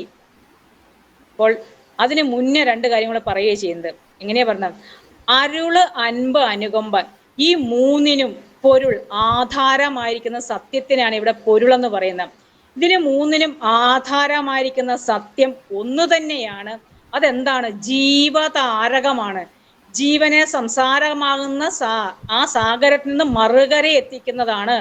താരകം എന്ന വാക്കിനർത്ഥം വള്ളം എന്ന അർത്ഥമുണ്ട്, തോണി എന്ന അർത്ഥമുണ്ട്. താരകം എന്ന വാക്കിനർത്ഥം വള്ളം, തോണി, അങ്ങനെയൊക്കെ ഒരു അർത്ഥം പറയുന്നുണ്ട്. അപ്പോൾ ഇവിടെ ജീവതാരകം എന്ന് പറഞ്ഞ ഈ ജീവനെ, എന്റെയും നിങ്ങളുടെയും ഉള്ളില് ശിവമയമായിരിക്കുന്ന ഈ ജീവനെ, ഈ സംസാരമാകുന്ന സാഗരത്തെ കടത്തിക്കൊണ്ട് പോകണമെങ്കിൽ അതിനൊരു വള്ളം വേണം. അങ്ങനെ ഒരു വള്ളമാണ് എന്ത്? അരുളും അൻപും അനുകമ്പയ്ക്കും ആധാരമായി നിൽക്കുന്ന പൊരുളെന്ന് പറഞ്ഞ. കാരണം ഇത് മൂന്നും നമ്മൾ വേറെ വേറെ പറഞ്ഞാലും രണ്ടിനും ഈ മൂന്നിനും ആധാരമായി നിൽക്കുന്നത് ഒരേ ഒരു പൊരുൾ തന്നെയാണ്. ഗുരു ബ്രഹ്മ, ഗുരു വിഷ്ണു, ഗുരുദേവോ മഹേശ്വര, 3 പൊരുളിനെ കുറിച്ച് പറഞ്ഞു. ശരിയല്ലേ? ഗുരു സാക്ഷാത് പരബ്രഹ്മം തസ്മൈ ശ്രീ ഗുരവേ നമ. ഈ ഗുരു എന്ന് പറഞ്ഞ സാക്ഷാത് ബ്രഹ്മം തന്നെ. ഒരേ ബ്രഹ്മത്തിൽ തന്നെ സത്വ രജോ തമോ ഗുണങ്ങളുടെ ഉണ്ടാകുന്ന ദേവതാ സങ്കല്പങ്ങളാണ് എന്ത്? സാക്ഷാൽ പരബ്രഹ്മമായ ഗുരു തന്നെ എന്ന് പറയുന്നത്. മൂന്നിനും ആധാരമായിരിക്കുന്ന പൊരുൾ ഒന്നാണ്, ഒന്നിൽ തന്നെയാണ്. കാരണം ഒരേ സ്വർണം കൊണ്ട് തന്നെയാണ് നമ്മൾ വ്യത്യസ്ത രൂപത്തിലും ഭാവത്തിലുമുള്ള ആഭരണങ്ങൾ ഉണ്ടാക്കുന്നത്. ശരിയല്ലേ? ഒരേ മണ്ണ് കൊണ്ട് തന്നെ വിവിധ രൂപങ്ങളിലൂടെ നമുക്ക് ഉണ്ടാക്കാൻ സാധിക്കും. ചട്ടിയും കലവും ഒക്കെ ഉണ്ടാക്കാൻ സാധിക്കും. ശരിയല്ലേ? അതും ശരിയാണ്. അതുപോലെ തന്നെ ഒരേ ബ്രഹ്മം തന്നെയാണ് ഇവിടെ മൂന്നായി പരിരസിച്ച് നിൽക്കുന്നത്. അതുകൊണ്ട് ഈ മൂന്നിനും ആധാരമായിരിക്കുന്ന പൊരുള് ഒന്ന് തന്നെയാകുന്നു എന്ന് ഗുരു ഉറപ്പിച്ച് നമുക്ക് പറഞ്ഞു തരികയാണ് ചെയ്യുന്നത്. എന്തെങ്കിലും സംശയമുണ്ടോ?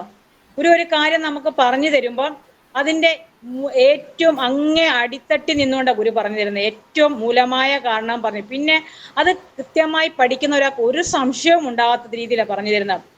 ആദ്യം അരുളിനെ കുറിച്ച് പറഞ്ഞ്, അൻപിനെ കുറിച്ച് പറഞ്ഞ്, അനുകമ്പയെ കുറിച്ച് പറഞ്ഞിട്ട് ഗുരു പറയാണ് അരുള്, അൻപ്, അനുകമ്പ ഇത് മൂന്നിനും എന്താണ് ആധാരമായിരിക്കുന്ന പൊരുളെന്ന് പറഞ്ഞ ഒന്ന് തന്നെയാകുന്നു. കാരണം ശരിയായ ജ്ഞാനമുള്ളവന് എന്തുണ്ടാകും? അവനിൽ അൻപുണ്ടാകും, കാരുണ്യം ഉണ്ടാകും, അവന് അനുകമ്പയുണ്ടാകും. അനുകമ്പ എന്ന് പറഞ്ഞാൽ എന്താ അർത്ഥം വരുന്നത്? ഒരാളുടെ ദുഃഖം ഏതിൻ്റെ ആയാലും, ഏതൊരു ജീവിയുടെ ഒരു സങ്കടം കാണുമ്പോൾ ഞാൻ അറിയാതെ എൻ്റെ ഉള്ളിലുണ്ടാകുന്ന ഒരു തേങ്ങലുണ്ട്, ഒരു കമ്പനം, അയ്യോ ഷോ നമ്മൾ വരത്തില്ലേ, ഒരു സ്നേഹം വരത്തില്ലേ? അതാണ് അനുകമ്പ എന്ന് പറയുന്നത്. അത് ഒരാളിൽ വേറൊരാൾ ഉണ്ടാക്കുന്നതല്ല, നമ്മളറിയാതെ നമ്മളിൽ സഹജമായി ഉണ്ടാകുന്ന ഒരു ഭാവമാണ് അനുകമ്പ എന്ന് പറയുന്നത്. അത് ഒരിക്കലും സഹാനുഭൂതിയല്ല. അതെന്താണ്? അതിലൂടെ താതാത്മ്യം പ്രാപിക്കുന്ന അവസ്ഥയാണ് അനുകമ്പ എന്ന് പറയുന്നത്. കാരുണ്യം. യെസ്, മറ്റൊരാളുടെ ദുഃഖത്തെ എന്റേതായി എടുക്കുന്നതിനാണ് നമുക്ക് അനുകമ്പ എന്ന് പറയാൻ സാധിക്കുന്നത്. അങ്ങനെയുള്ള അരുളും അൻപും അനുകമ്പയ്ക്കും ആധാരമായി നിൽക്കുന്ന ഒരേ ഒരു പൊരുള് തന്നെയാണെന്ന് ഗുരു പറയുന്നത്. ആ ഒരു പൊരുളാണ് ജീവനെ സംസാരമാകുന്ന സാഗരത്തിൽ നിന്ന് മറുകര കൊണ്ടെത്തിക്കുന്നത്. അതുകൊണ്ടാണ് ഗുരു പറയുന്നത് ഇവിടെ അരുളുള്ളവനാണ് ജീവി, അരുളുള്ളവൻ മാത്രമേ, ജ്ഞാനമുള്ളവൻ മാത്രമേ ജീവിക്കുന്നുള്ളൂ എന്ന് പറയുന്നത്. കാരണം ഒന്ന് മാത്രമേ എടുത്തിട്ടുള്ളൂ, അരുളെന്ന പദം മാത്രമേ എടുത്തിട്ടുള്ളൂ. കാരണം അരുളിനകത്ത് എന്തൊക്കെ അടങ്ങുന്നുണ്ട്? അൻപും അനുകമ്പയും അതിനകത്ത് ഉൾക്കൊള്ളുന്നുണ്ട്. അതുകൊണ്ട് തന്നെയാണ് ഗുരു പറയുന്നത് അരുളുള്ളവനാണ് ജീവി എന്ന് ഉരുവിട്ടിടുക ഈ നവാക്ഷരി. നവോന്ന് പറഞ്ഞാൽ 9 അക്ഷരങ്ങളുള്ള ഈ മന്ത്രം നിങ്ങൾ ഉരുവിട്ടുകൊണ്ടിരിക്കാനാണ് ഗുരു നമ്മളെ ഓർമ്മപ്പെടുത്തുന്നത്. ആ രു ലു ള ബ ന നു ജി വി. ഇനി നോക്കണേ, 9 ഉണ്ട്. അപ്പൊ ഈ മന്ത്രമായിരിക്കണം ഇനി നമ്മുടെ തലമുറയെ നമ്മൾ പഠിപ്പിക്കേണ്ടത്. കാരണം ഈ മന്ത്രം പഠിക്കുന്നവന്റെ ഉള്ളിലേക്ക് ആര് തന്നെ വന്നോളും? ഈ മന്ത്രത്തിന് ആധാരമായിരിക്കുന്ന ആ പരമ്പൊരുള് അവന്റെ ഉള്ളിൽ തീർച്ചയായിട്ടും തെളിഞ്ഞു വരും. അപ്പോൾ അവൻ ഈ അനുകമ്പാദശകം എടുത്തു പഠിക്കും. ഈ അനുകമ്പാദശകം പഠിക്കുമ്പോൾ ഇതാരാണ് നമുക്ക് തന്നതെന്ന് പഠിക്കും. അങ്ങനെ ആരിലേക്ക് പോവും? തീർച്ചയായിട്ടും ഭഗവാനിലേക്ക് അവനെ എത്താൻ സാധിക്കും. അപ്പോൾ അരുളുള്ളവനാണ് ജീവി എന്ന മഹത്തായ മന്ത്രം ഉരുവിട്ട് പഠിക്കാൻ നമുക്ക് വരും തലമുറയെ പഠിപ്പിക്കേണ്ട ആവശ്യകതയാണ് ഈ മന്ത്രത്തിലൂടെ ഗുരു നമുക്ക് വെളിപ്പെടുത്തി തരുന്നത്. കാരണം ഇതിന്റെ പ്രാധാന്യം നമ്മൾ മനസ്സിലാക്കണം. ഇന്ന് ആർക്കും ആരോടും സ്നേഹവും കാരുണ്യവും അനുകമ്പയില്ല. ഞാൻ എൻ്റേത് എന്ന രൂപത്തിൽ കുടുംബമായിട്ട് നമ്മൾ ചുരുങ്ങി പോവുകയാണ് ചെയ്യുന്നത്. ആ ഹൃദയ വിശാലത നമ്മുടെ കുഞ്ഞുങ്ങളുടെ ഉള്ളിലേക്ക് കൊടുക്കേണ്ട ആവശ്യകത നമ്മളെ ഓരോരുത്തരെയും ഗുരു ഓർമ്മപ്പെടുത്തുകയാണ് അനുകമ്പാ ദശകം എന്ന കൃതിയിലൂടെ. അപ്പം വരും തലമുറയ്ക്ക് ഇത് പറഞ്ഞു കൊടുക്കേണ്ട ഉത്തരവാദിത്തം തീർച്ചയായിട്ടും ഗുരുവിനെ അറിയുന്ന ഒരു സമൂഹത്തിനുണ്ട്. അപ്പൊ നമുക്ക് ഈ മന്ത്രം ഒന്ന് എഴുതിയെടുക്കാം. ജ്ഞാനം, സ്നേഹം, കാരുണ്യം. ജ്ഞാനം, സ്നേഹം, കാരുണ്യം, ഈ മൂന്നിനും ആസ്പദമായ സത്യം ഒന്ന് തന്നെയാണ്. ഈ സത്യം ജീവനെ സംസാര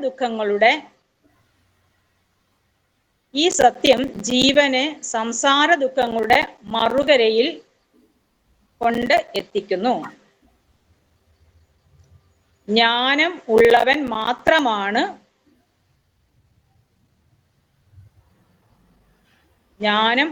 മാത്രമാണ് യഥാർത്ഥത്തിൽ ജീവിക്കുന്നവൻ. ജ്ഞാനം ഉള്ളവൻ മാത്രമാണ് യഥാർത്ഥത്തിൽ ജീവിക്കുന്നവൻ. 9 അക്ഷരമുള്ള ഒരു മന്ത്രം എന്ന പോലെ 9 അക്ഷരമുള്ള ഒരു മന്ത്രം എന്ന പോലെ ഇക്കാര്യം സദാ ഉരുക്കഴിച്ചു കഴിഞ്ഞുകൂടേണ്ടതാണ്. 3 മന്ത്രങ്ങൾ ഒന്നുകൂടെ ചൊല്ലാം. ചൊല്ലുന്നതിൽ എന്തെങ്കിലും സംശയം ഉണ്ടെങ്കിൽ ഒന്നെങ്കിൽ നേരിട്ട് വാട്സപ്പിൽ ബന്ധപ്പെടാം. എല്ലാവരോടും ഇപ്പം വെച്ച് നമുക്ക് ആർക്കും ഒന്നും പറയാൻ പറ്റത്തില്ല. എൻ്റെ വാട്സപ്പ് നമ്പർ ഈ നമ്പർ തന്നെയാണ്. തീർച്ചയായിട്ടും നിങ്ങൾക്ക് വാട്സപ്പിൽ ബന്ധപ്പെടാൻ സാധിക്കും. അപ്പോൾ നമുക്കൊന്ന് ചൊല്ലാൻ പഠിക്കാം ഒന്നും കൂടെ. എന്തോ 9 അക്ഷരമുള്ള ഒരു മന്ത്രം എന്ന പോലെ ഇക്കാര്യം സദാ ഉരുക്കഴിച്ചു കഴിഞ്ഞുകൂടേണ്ടതാണ്.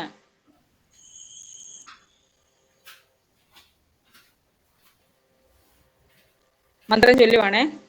ഒരു പീഡയെറുമ്പിനും വരുത്തരുതെന്നുള്ള അനുകമ്പയും സദാ കരുണാകര നൽകുകുള്ളിൽ നിൻ തിരുമെയ് വിട്ടകലാതെ ചിന്തയും അരുളാൽ വരും അൻപകന്നൊരു നെഞ്ചാൽ വരും അല്ലലൊക്കെയും ഇരുൾ അൻപിനെ മാറ്റും അല്ലലിൻ കരുവാം ഇതേതിനും അരുളൻ പനുകമ്പ മൂന്നിനും പൊരുളൊന്നാണിതു ജീവതാരകം അരുളുള്ളവനാണു ജീവി എന്ന് ഉരുവിട്ടിടുക ഈ നവാക്ഷരി. ഈ മന്ത്രങ്ങൾ സാരാംശം മനസ്സിലാക്കി ജീവിക്കാൻ എൻ്റെയും നിങ്ങളുടെയും ഉള്ളിൽ മഹാഗുരു കാരുണ്യത്തിന്റെ അമൃതവർഷം ചൊരിയട്ടെ എന്ന് പ്രാർത്ഥിച്ചുകൊണ്ട് എനിക്ക് ഇങ്ങനൊരു അവസരം തന്നെ ശ്രീനാരായണ ധർമ്മ പഠന കേന്ദ്രത്തിന് എൻ്റെ എല്ലാ നന്ദിയും അറിയിച്ചുകൊണ്ട് എൻ്റെ വാക്കുകൾ ഭഗവത് പാദങ്ങളിൽ സമർപ്പിക്കുന്നു. നമസ്തേ. 9 അക്ഷരം എന്നതെന്നുള്ളത് അരുളുള്ളവനാണ് ജീവി എന്ന് എഴുതണ്ടേ? അത് എഴുതാൻ പറഞ്ഞില്ലല്ലോ. ആ മന്ത്രം അതാണ്. ആ മന്ത്രം അങ്ങ് എഴുത്. അത് മൊത്തം പറയേണ്ട കാര്യമില്ലല്ലോ, പിന്നെ സമയം പോകത്തില്ലേ. നമ്മൾ മന്ത്രം എന്ന് പറഞ്ഞല്ലോ, 9 അക്ഷരമുള്ള മന്ത്രം എന്ന് ഞാൻ എന്നെ കാണിച്ചില്ലേ. ആ അരുളുള്ളവനാണ് ജീവിന്ന്. സമയത്തിന്റെ പരിമിതി ഒന്ന് ശ്രദ്ധിക്കണേ. നമസ്തേ. വളരെ നന്ദി സന്ധ്യ ടീച്ചർ. വളരെ വ്യക്തമായി വളരെ മനോഹരമായി നമുക്ക് ഇന്ന് ക്ലാസ് എടുത്തു തന്ന സന്ധ്യ ടീച്ചറാണ്. അപ്പം എല്ലാവർക്കും ക്ലാസ് വളരെ വ്യക്തമായി മനസ്സിലായി എന്ന് വിചാരിക്കുന്നു. ഈ ക്ലാസ്സിന്റെ ഒരു അവലോകനം നടത്തുന്നതിനായിട്ട് ശ്രീമതി രമാദേവി ടീച്ചറിനെ ചുരുങ്ങിയ വാക്കുകൾ കൊണ്ട് ഒരു അവലോകനം അവതരിപ്പിക്കുന്നതിനായി ശ്രീമതി രമാദേവി ടീച്ചറിനെ ക്ഷണിച്ചുകൊള്ളുന്നു. അവർക്കും നമസ്കാരം. തൃപാദങ്ങളുടെ പ്രബോധനാത്മക കൃതിയായ അനുകമ്പാ ദശകത്തിന്റെ ആദ്യത്തെ 3 മന്ത്രങ്ങളാണ് ഇന്ന് നമുക്ക് ശ്രീമതി സന്ധ്യ ടീച്ചർ ആദ്യത്തെ 3 മന്ത്രങ്ങളുടെ വ്യാഖ്യാനമാണ് ഇന്ന് നമുക്ക് ശ്രീമതി സന്ധ്യ ടീച്ചർ പറഞ്ഞു തന്നത്. ഗുരു അനുകമ്പാമൂർത്തിയാണെന്നും ഗുരുവിൽ സഹജമായ ഭാവം അനുകമ്പയാണെന്നും നമുക്ക് ഈ ആദ്യത്തെ 3 മന്ത്രങ്ങളിലൂടെ മനസ്സിലാക്കുവാൻ സാധിച്ചു. അതുപോലെ ഗുരു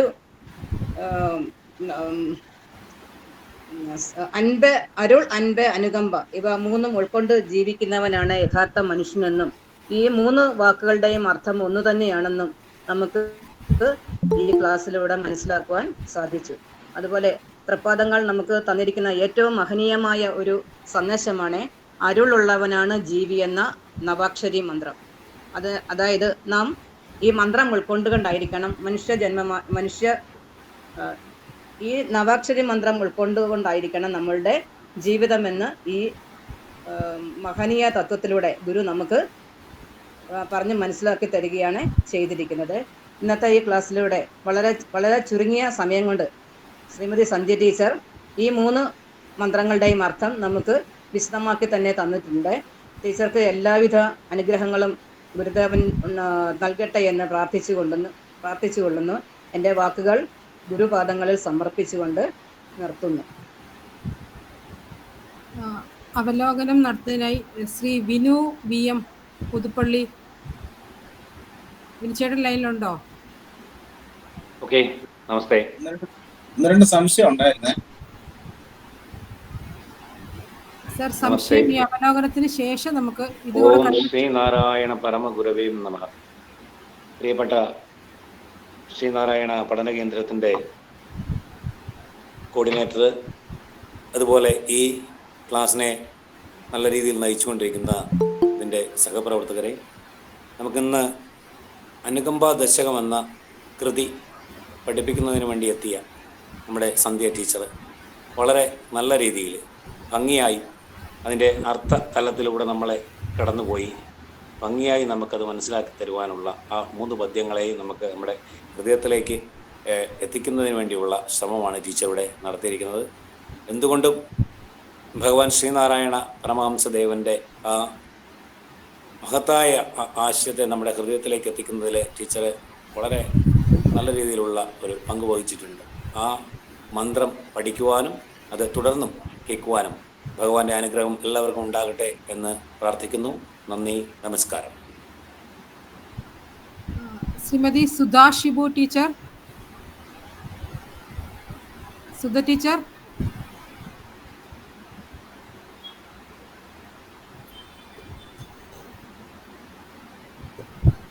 ശ്രീമതി സുധാ ഷിബു ടീച്ചർ ലൈനിലുണ്ടോ? ഓക്കെ, അങ്ങനെയാണെങ്കിൽ ശ്രീ സതീഷ് ബാബു തളിയിൽക്കോട്ട. ശ്രീ സതീഷ് ബാബു.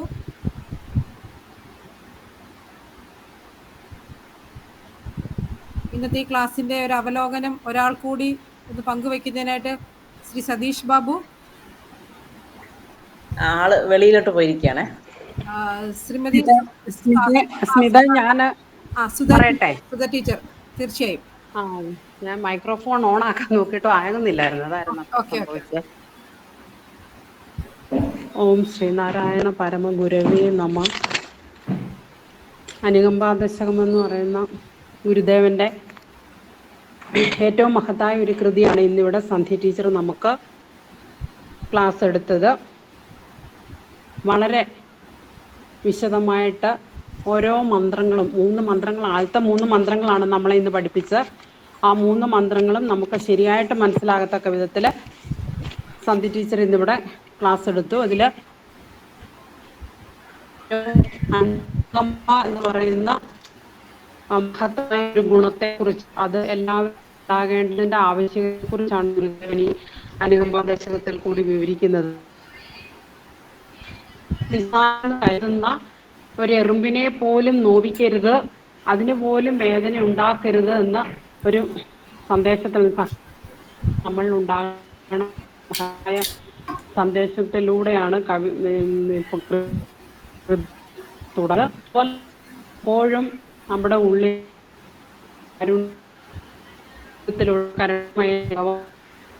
നമ്മുടെ ഉള്ളിലുണ്ട്, മാത്രമേ നമ്മൾ തീർച്ചയായിട്ടും അനുകമ്പയുള്ളവരാകൂ എന്ന് 1ാമത്തെ മന്ത്രത്തിലൂടെ പറഞ്ഞു തരുന്നു. അടുത്തതായിട്ട് 2ാമത്തെ മന്ത്രത്തിലെ ഏറ്റവും പ്രധാനമായിട്ട് നമുക്ക് ദുഃഖമുണ്ടാക്കുന്നതിന് കാരണമാകുന്നത് നമ്മുടെ അജ്ഞാനമാണെന്നുള്ള, അല്ലെങ്കിൽ അരുൾ ഇല്ലാത്തത് കൊണ്ടാണ്, ജ്ഞാനം ഇല്ലാത്തത് കൊണ്ടാണ് നമുക്ക് ദുഃഖമുണ്ടാകുന്നത് എന്ന് പറഞ്ഞു തരുന്നു. 3ാമത്തെ മന്ത്രത്തിൽ ഈ അജ്ഞാനം അരുള്, അൻപ്, അനുകമ്പ ഈ മൂന്നും ഒരേ ആധാരമായിട്ട് ഒരേ സത്യം തന്നെയാണ് വെളിവാക്കുന്നത്. അതുകൊണ്ട് തന്നെ മൂന്നാമത്തെ മന്ത്രത്തിലാണ് ഏറ്റവും പ്രധാനപ്പെട്ട ഗുരുദേവന്റെ ആ മഹത്തായ സന്ദേശം ഈ കൃതിയുടെ തന്നെ ഏറ്റവും പ്രധാനപ്പെട്ടതായിട്ടുള്ള ആ മന്ത്രം നമുക്ക് പറഞ്ഞു തരുന്ന അരുളുള്ളവനാണ് ജീവി എന്ന് പറയുന്ന നവാക്ഷരി മന്ത്രം, 9 അക്ഷരമുള്ള മന്ത്രം എപ്പോഴും നമ്മൾ ജപിച്ചുകൊണ്ടിരിക്കണമെന്നുള്ള ഈ 3 മന്ത്രങ്ങളാണ് നമുക്ക് സന്ധ്യ ടീച്ചർ ഇന്ന് നമുക്ക് പറഞ്ഞു തന്നത്. തുടർന്ന് നമുക്ക് നല്ല ക്ലാസ്സുകൾ പ്രതീക്ഷിക്കാം ഈ ഗുരുവാര പാഠശാലയിൽ നിന്ന് എന്ന് പ്രതീക്ഷിക്കുന്നു. സന്ധ്യ ടീച്ചറിന് എല്ലാവിധ നന്ദിയും എല്ലാ ആയുരാരോഗ്യ സൗഭാഗ്യങ്ങളും ഗുരുദേവൻ നൽകട്ടെ എന്ന് ആശംസിക്കുന്നു. നന്ദി സുധ ടീച്ചർ. ഇനി എന്തോ ഒരു സംശയമുണ്ടെന്ന് പറഞ്ഞ് ആൾക്കാർ ടീച്ചറോട് ആ സംശയം ഒന്ന് ചോദിക്കാം. ഇപ്പോൾ മൈക്ക് ഓൺ ചെയ്ത്. എൻ്റെ പേര് സുരേഷ് ബാബു മാധവൻ. കേൾക്കാവോ?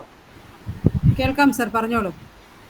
അപ്പം എനിക്ക് ആദ്യത്തെ ഒരു കാര്യമേ, ഈ ക്ലാസ് വളരെ നല്ല ക്ലാസ്സാണ് കേട്ടോ. അതിനകത്ത് നല്ല ക്ലാസ്സാണ്, വളരെ ഇഷ്ടപ്പെട്ടു. അപ്പം ഇതിനകത്ത് നമ്മൾ ഈ എപ്പോഴും എല്ലാവരും പറയുന്നതാണ് ഈ ഗുരുദേവൻ ഈ കൃതി എഴുതിയിരിക്കുന്നത് സർവ്വമത സമന്വയത്തിന് വേണ്ടിയിട്ടാണ്. അപ്പം അതെന്താണെന്ന് വെച്ചാൽ 6 മുതലുള്ള ശ്ലോകങ്ങളെ ഉദ്ധരിച്ചിട്ടാണ് ഈ അങ്ങനെ പറഞ്ഞിരിക്കുന്നത്. പക്ഷെ ഇവിടെ ഗുരു പ്രധാനമായിട്ട് ഉദ്ദേശിക്കുന്നത് അനുകമ്പയെ കുറിച്ചാണ്. അത് ഗുരുവിന് വേണ്ടിയിട്ടല്ല, നമുക്ക് വേണ്ടി, ഈ ലോകത്തിന് വേണ്ടി തന്നിരിക്കുന്നത് അനുകമ്പ ഉള്ളവരെങ്ങനെയാകണം എന്നുള്ളതാണ്. എങ്ങനെ അനുകമ്പയുള്ളവരായി തീരാൻ നമുക്ക് സാധിക്കും. ഈ 3ാമത്തെ ലോകത്തിൽ അതുണ്ട്. വളരെ അരുളുള്ളവനാണ് ജീവി. അതെങ്ങനെയാണ്? അരുള്, അൻപ്, അനുകമ്പ 3നും പോരുളൊന്നാണ്. ഇത് ജീവതാരകം. ജീവനെ സംസാര സമുദ്രത്തിൽ നിന്ന് താരണം ചെയ്ത് എത്തിച്ചേരുന്ന എവിടെയാണ്? പരമാത്മാവില്ല. അപ്പൊ ഈ അരുൾ എന്ന് പറഞ്ഞാല് വെറും ജ്ഞാനമല്ല എന്നാണ് ഞാൻ മനസ്സിലാക്കിയിരിക്കുന്നത് കേട്ടോ. ഞാൻ ഉറപ്പിച്ചൊന്നും പറയുന്നില്ല. ഞാനെങ്ങനെയാണ് ഗ്രഹിച്ചു വെച്ചിരിക്കുന്നത്. തെറ്റാണോ എന്ന് എനിക്ക് അറിയത്തില്ല, ശരിയാണോ എന്നും അറിയത്തില്ല. അപ്പൊ അത് വെറും ജ്ഞാനമല്ല. അതായത് ഗുരുദേവൻ പറഞ്ഞിരിക്കുന്ന പോലെ പരമാത്മാവിനെ കുറിച്ചുള്ള ജ്ഞാനം. പരമാത്മാവാണ് ഗുരുദേവന്റെ ദൈവം കേട്ടോ. എല്ലാവർക്കും തെറ്റിദ്ധാരണ ഉണ്ടായിട്ടുണ്ട്. അപ്പൊ പരമാത്മാവിനെ കുറിച്ചുള്ള ജ്ഞാനമാണ് അരുളെന്ന് പറയുന്നത്. അത് പരമാത്മാവിനെ കുറിച്ചുള്ള അറിവില്ലായ്മയാണ് ഇരുള്. അങ്ങനെ 2 ഇതാണ്. പിന്നെ മറ്റൊന്ന്, നമ്മൾ ആനന്ദം എന്നൊരു പദം ഇവിടെ പ്രയോഗിച്ചു. ആനന്ദം എന്ന് പറഞ്ഞാൽ സാധാരണ ഉണ്ടാകുന്ന ഒരു സുഖമൊന്നുമല്ല. സുഖത്തിനും ദുഃഖത്തിനും അപ്പുറമായിട്ടിരിക്കുന്ന ഒന്നാണ് ആനന്ദം. അത് പരമാത്മാവിലേക്ക് നമ്മൾ നമ്മുടെ മനസ്സിനെ അങ്ങ് ലയിപ്പിച്ചു കഴിയുമ്പോൾ കിട്ടുന്ന ഒന്നാണ്. അതിന്റെ സുഖവും ഇല്ല, ദുഃഖവും ഇല്ല, ഒന്നുമില്ലാത്തൊരവസ്ഥയാണ്. അതാണ് ഈ ആനന്ദം എന്ന് പറയുന്നത്. അപ്പോൾ അവിടെ മറ്റൊന്ന് എന്താണെന്ന് വെച്ചാൽ, ഈ ആനന്ദത്തില് അരുളുള്ളവനാണ് ജീവി. എന്താണ് ഈ അരുളിൽ ഉള്ളവനാകാൻ കാരണം എന്ന് വെച്ചാൽ, പ്രപഞ്ചത്തിൽ നമ്മൾ ഉണ്ടായി മറയുന്നതൊക്കെയാണ് നമുക്ക് ദുഃഖകാരണം. അപ്പോൾ ബ്രഹ്മത്തില് നമ്മൾ സർവ്വതും അർപ്പിച്ചു കഴിയുമ്പോഴത്തേക്ക് നമുക്കുണ്ടാകുന്ന ആനന്ദ പരതയുണ്ട്. അവിടെയാണ് നമ്മൾ ജീവിക്കുന്നത്. ഒരു ബ്രഹ്മജ്ഞാനി ജീവിക്കുന്നത് അവിടെയാണ്, ആ ആനന്ദ പരതയിലാണ് ജീവിക്കുന്നത്. അപ്പൊ അതാണ് ആ ആനന്ദ പരതയിൽ ജീവിക്കുമ്പോഴാണ് അയാൾ അരുളുള്ളവനാണ് ജീവി എന്ന് പറയുന്നത്. ജീവിക്കുന്നത് അങ്ങനെയാണ്. നമ്മൾ ഈ പരമാത്മ ജ്ഞാനത്തിൽ അയാൾ ജീവിക്കുകയാണ്. അപ്പൊ അതൊന്ന് ക്ലിയർ ആക്കാൻ വേണ്ടി ഞാൻ പറഞ്ഞതേ ഉള്ളൂ. ടീച്ചർ പറഞ്ഞത് വളരെ കറക്റ്റാണ്. ടീച്ചറിന്റെ ക്ലാസ് വളരെ ഇഷ്ടപ്പെട്ടു. കുറച്ചും കൂടെ അതിനകത്ത് എനിക്ക് തോന്നിയതാണ് കേട്ടോ. എന്റെ തോന്നലൊക്കെ ശരിയാണെന്നൊന്നും ഇല്ലല്ലോ. അപ്പൊ എനിക്കങ്ങനെ തോന്നിയാണ്. അതിന്റെ അഭിപ്രായം പറഞ്ഞാൽ കൊള്ളാം. ഇപ്പൊ ഇതിനകത്ത് അരുൾ എന്ന് പറഞ്ഞാൽ നമ്മൾ വെറും ഒരു ജ്ഞാനത്തെ കുറിച്ച് പറയരുത്. വെറും ഒരു ജ്ഞാനമല്ല ഗുരുവിന്റെ അരുൾ എന്ന് പറഞ്ഞു. ഇത് മറ്റൊന്നെന്ന് വെച്ചാൽ, ഇത് ഈ നമ്മുടെ മതസമന്വയമൊന്നുമല്ല. അത് ഈ പറഞ്ഞിരിക്കുന്നത് നമുക്ക് ഈ 6 മുതലുള്ള ശ്ലോകങ്ങൾ എടുക്കുമ്പോൾ നമുക്ക് ചർച്ച ചെയ്യും. അവിടെ മതസമന്വയം അല്ല അവിടെ കിട്ടും. ഇന്ന് എല്ലാ ആചാര്യന്മാരും ഒക്കെ ഇവിടെ ഒരുപാട് പുസ്തകങ്ങളിലെല്ലാം അങ്ങനെ മതസമന്വയം പറയുന്നുണ്ട്. പക്ഷെ അതൊക്കെ പറഞ്ഞിരിക്കുന്ന വേറൊരു കാര്യത്തിലാണ്, വേറൊരു കോട്ടിങ്ങിലാണ് അതൊക്കെ പറയുന്നത്. ഇവിടെ സത്യം പറഞ്ഞാൽ അത് മതസമന്വയമല്ല. എന്താണ് അനുകമ്പ? അനുകമ്പ ഇല്ലാത്തതിന്റെ ഒരുപാട് ദോഷവശങ്ങൾ നമ്മൾ അനുഭവിച്ചുകൊണ്ടിരിക്കും. അപ്പോൾ ഒരു ബ്രഹ്മജ്ഞാനിക്ക് ഇതുണ്ടാവും, അനുകമ്പയുണ്ടാവും. നമ്മൾ മനസ്സിനെ ബ്രഹ്മത്തിലേക്ക് അർപ്പിച്ചു കഴിഞ്ഞാൽ, നമ്മൾ ഡെയിലി ഒന്ന് മെഡിറ്റേറ്റ് ചെയ്ത് കഴിഞ്ഞാൽ, 2 നേരം മെഡിറ്റേറ്റ് ചെയ്ത് കഴിഞ്ഞാൽ ഈ അരുൾ നമുക്ക് ഓട്ടോമാറ്റിക്കലി ഉണ്ടാകും, അനുകമ്പയുണ്ടാകും, അതുപോലെ ആർദ്രതയുണ്ടാകും, നമുക്ക് സ്നേഹം ഉണ്ടാകും. ഭരണകൂടങ്ങൾ പോലും നമുക്കിപ്പം കാണുന്നതിന് അപ്പുറത്തോട്ട് വരും. അരുളുണ്ടായാൽ മാത്രമേ ഭരണ നിർവഹണം പോലും ശരിയാവുള്ളൂ, അല്ലെങ്കിൽ നരകമായിട്ട് മാറും. അത് അപ്പൊ അരുള് അൻപ് അനുകമ്പ എന്നൊക്കെ പറഞ്ഞാൽ ഒരുപാട് വ്യാപകമായ അർത്ഥമുണ്ട്. ഗുരുവിന്റെ ഈ കൃതിയിലെല്ലാം അതാണ് സത്യത്തില് കേട്ടോ. നമ്മൾ സാധാരണ ഡിക്ഷണറി പദമല്ല. ഇപ്പൊ ഗുരുദേവന്റെ കൃതികൾ തന്നെ ധ്യാനാത്മക ഭാഷയാന്ന് പറയുന്നതിന് കാരണം അത് തന്നെയാണ്. ഞാൻ വളരെ ലളിതമായിട്ടൊന്ന് പറഞ്ഞെന്നുള്ളൂ, മറ്റുള്ളവർക്ക് അവസരം വേണമല്ലോ. അപ്പൊ താങ്ക് യു. ഞാൻ എന്റെ അഭിപ്രായം ശരിയാണോ എന്ന് പറഞ്ഞു തന്നാലേ വളരെ കാര്യമായി. ഞാൻ ധരിച്ചത് ശരിയാണോ എന്ന് പറഞ്ഞാലേ വളരെ നന്നായിരുന്നു. Thank you. നമസ്തേ. ഇപ്പം ഗുരുവിന്റെ ഓരോ കൃതിയും ഇപ്പം നമ്മൾ പറയും ദൈവദശകം എടുക്കാം. ഒരു പ്രാർത്ഥനാ കൃതിയായിട്ട് നമുക്ക് ദൈവദശകം പാടി പുകഴ്ത്താൻ പറ്റും ഒരു സാധാരണക്കാരനെ സംബന്ധിച്ചിടത്തോളം. എന്നാൽ അതിനേക്കാൾ അല്പം കൂടെ ഉയർന്ന തലത്തിൽ നിൽക്കുന്ന അതിനൊരു വേദാന്ത കൃതിയുടെ രീതിയിൽ എടുക്കാൻ പറ്റും. അതിൽ ഗുരു വേദാന്ത രഹസ്യമാണ് ആ 10 മന്ത്രങ്ങളുടെ ശുദ്ധമായ മലയാള ഭാഷയിൽ അനുഷ്ഠിപ്പ് വൃത്തത്തിൽ നമുക്ക് തന്നെ ദൈവദശകം തന്നെ എഴുതാൻ തന്നെ ഒരു കൊച്ചു കുട്ടികൾക്ക് പ്രാർത്ഥിക്കാൻ വേണ്ടി ഗുരു എഴുതി കൊടുത്തതാണ്. കുട്ടികൾക്ക് പ്രാർത്ഥിക്കാൻ എഴുതി കൊടുത്തത് അത്രയും വലിയ വേദാന്ത സാഗരമാണോ? അപ്പം ഏതൊരു സാധകന്റെ ഉള്ളിൽ അവന്റെ തലത്തിൽ നിന്ന് ചിന്തിക്കാവുന്ന രീതിയിലാണ് ഗുരുവിന്റെ എല്ലാ കൃതികളും തന്നിരിക്കുന്നത്. അപ്പോൾ ഈ അനുകമ്പാദശകം എന്ന കൃതിയിലും ഏറ്റവും സാധാരണക്കാരന്റെ ഉള്ളിലേക്കും അല്പം കൂടി ഉയർന്ന് ചിന്തിക്കുന്ന അവരുടെ തലത്തിലേക്കും വരാൻ സാധിക്കും. അതുകൊണ്ട് സാറ് പറഞ്ഞ പോലെ ആ ശരിയായ ജ്ഞാനം എന്ന് പറയുന്നത് ആ ബ്രഹ്മജ്ഞാനം തന്നെയാകുന്നു. അതല്ലാതെ വേറെ ഒന്നുമല്ല ശരിയായ ജ്ഞാനം എന്ന് പറയുന്നത്. ഇവിടെ ആ ജ്ഞാനപ്പഴം പറയുന്ന എന്താ, സുബ്രഹ്മണ്യം തേടിപ്പോയ ആ ജ്ഞാനപ്പഴം എന്താ, ശരിയായ ബ്രഹ്മജ്ഞാനം തന്നെയാകുന്നു. അപ്പോൾ ആ ജ്ഞാനം തന്നെയാണ് ഇതിലും പറയുന്നത്, അതല്ലാതെ വേറെ ഒന്നുമല്ല. ആ ജ്ഞാനം എൻ്റെയും നിങ്ങളുടെയും ഉള്ളിൽ ഉറച്ചു കഴിഞ്ഞാൽ തീർച്ചയായിട്ടും നമുക്ക് എന്തുണ്ടാവും, എല്ലാ ആർദ്ര സ്വഭാവങ്ങളും തീർച്ചയായിട്ടും ഉണ്ടാകും.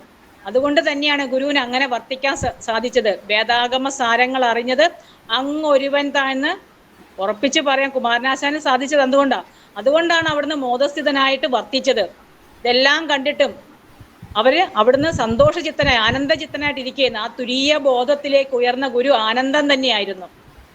അതല്ലാതെ നമ്മൾ തലത്തിൽ പറയുന്ന ആനന്ദമല്ല ഇത്.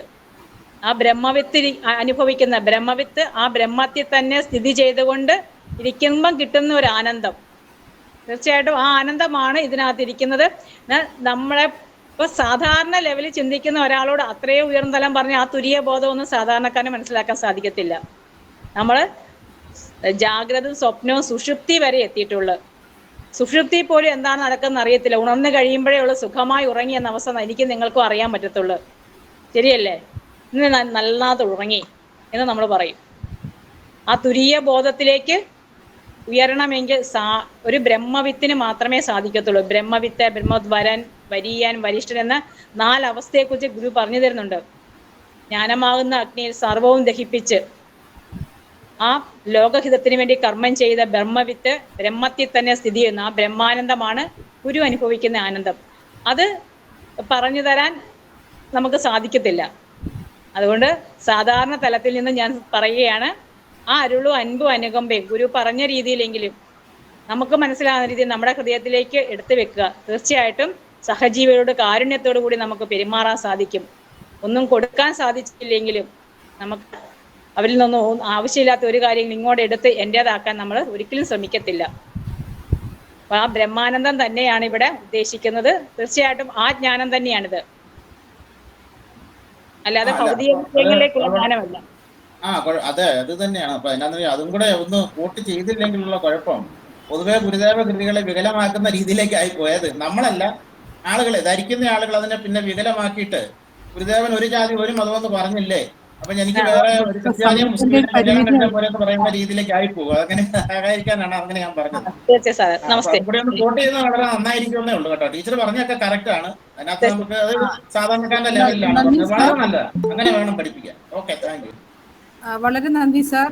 അതുപോലെ തന്നെ നമ്മുടെ സന്ധ്യ ടീച്ചർ ഇന്ന് വളരെ വ്യക്തമായിട്ടും സുവ്യക്തമായിട്ടും നമുക്ക് ക്ലാസ് എടുത്തു തന്നു. സന്ധ്യ ടീച്ചറിനോട് ശ്രീനാരായണ ധർമ്മപഠന കേന്ദ്രത്തിൻ്റെയും നിങ്ങൾ ഓരോരുത്തരുടെയും പേരിലുള്ള നന്ദി അറിയിക്കുകയാണ്. അടുത്ത നമ്മുടെ ക്ലാസ് എന്ന് പറയുന്നത് ഫെബ്രുവരി മാസം 15-ാം തീയതി വ്യാഴാഴ്ച വൈകുന്നേരം 7:30 മുതൽ 8:30 വരെയാണ് നമ്മുടെ ക്ലാസ്. എല്ലാവരും കൃത്യമായും 7:28 ആകുമ്പോഴത്തേക്കും ഓൺലൈനിൽ വരണമെന്ന് പ്രത്യേകം ഓർമ്മിപ്പിക്കുകയാണ്. ഇന്ന് ഉപയോഗിച്ച ആ സെയിം ലിങ്ക് തന്നെയാണ് അടുത്ത ആഴ്ചയിൽ നമുക്ക് ക്ലാസ്സിന് ഉപയോഗിക്കേണ്ടത്. ആ ലിങ്ക് ഉപയോഗിച്ച് അടുത്ത ആഴ്ച കൃത്യം 7:28 ലൈനിലെത്തുക, ഓൺലൈനിലെത്തുക.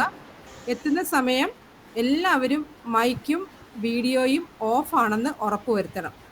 ക്യാമറയും മൈക്കും ഓഫാണെന്ന് എല്ലാവരും ഉറപ്പുവരുത്തണം. ഇടയ്ക്ക് ആരും വീഡിയോയും മൈക്കും ഓൺ ചെയ്യാൻ പാടില്ല. ഗൂഗിൾ മീറ്റിൻ്റെ ക്ലാരിറ്റിക്ക് ചെറിയ ബുദ്ധിമുട്ടുണ്ട്. അപ്പോൾ അതുകൊണ്ട് അങ്ങനെ ഒരു പ്രശ്നമുള്ളതുകൊണ്ട് നമുക്കത് പിന്നീടാണെങ്കിലും നമ്മുടെ ഈ ഒരു ക്ലാസ് കേൾക്കുമ്പോൾ അതിന് ബുദ്ധിമുട്ടുണ്ടാകും. അതുകൊണ്ട് ദയവായി എല്ലാവരും മൈക്കും ക്യാമറയും ഓഫ് ചെയ്ത് വെക്കുക. അപ്പോൾ ഇനി ഇന്നത്തെ ക്ലാസ് ഇവിടെ പര്യവസാനിക്കുകയാണ്. സമർപ്പണം. ആരും മൈക്ക് ഓൺ ചെയ്യേണ്ടതില്ല. എല്ലാവരും മൈക്ക് ഓഫ് ചെയ്ത് വെച്ച് അവിടെ ഇരുന്ന് പ്രാർത്ഥന ചൊല്ലിക്കൊള്ളുക. അതിനുശേഷം നമുക്ക് ലോഗ് ഓഫ് ചെയ്യാവുന്നതാണ്. മൈക്കിൽ നന്ദന ചൊല്ലിക്കോളൂ. ഓം പൂർണ്ണമദ പൂർണ്ണമിദം പൂർണ്ണാത് പൂർണ്ണമുദച്യതേ പൂർണ്ണസ്യ പൂർണ്ണമാദായ പൂർണ്ണമേവ അവശിഷ്യതേ. ഓം ശാന്തി ശാന്തി ശാന്തിഃ. ഓം തത്സത് ശ്രീനാരായണ ഗുരുവർപ്പണമസ്തു. നമസ്തേ. അടുത്ത ക്ലാസ്സിൽ അനുകമ്പാദശകത്തിന്റെ 4, 5, 6, 7 മന്ത്രങ്ങളായിരിക്കും പഠിപ്പിക്കുക. അപ്പൊ എല്ലാവർക്കും നമസ്തേ. നന്ദി. നമസ്തേ. നന്ദി. നമസ്തേ ടീച്ചർ.